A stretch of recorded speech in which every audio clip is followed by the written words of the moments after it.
తాజా 30 హీరో నాని కోసం ఇప్పుడు చాలా మంది దర్శకులు కథలు సిద్ధం చేస్తున్నారు. వరుసగా సినిమాలు హిట్ కొడుతుండడంతో మనవాడికి ఫుల్ డిమాండ్ ఉంది.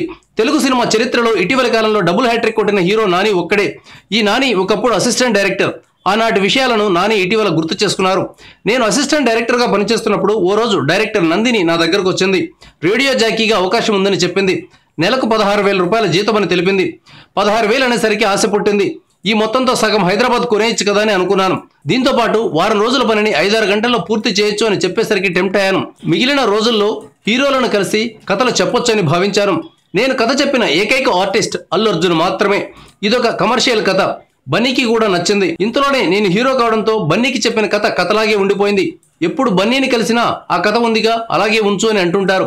షూర్, ఖచ్చితంగానే నేను చెప్తుంటాను. మా సంభాషణ విన్నవారికి అయోమయంగా ఉంటుంది అని నాని వివరించారు. చిన్నతనం నుంచి సినిమాలపై ఇంట్రెస్ట్ ఉన్నా మణిరత్నం సినిమాలను చూశాక డైరెక్టర్ కావాలనిపించిందని నాని వెల్లడించారు. అందుకే అసిస్టెంట్ డైరెక్టర్ అయ్యారని తెలిపారు. ఆ తర్వాత అనుకోకుండా హీరోనయ్యారని తన కథను క్లుప్తంగా చెప్పారు.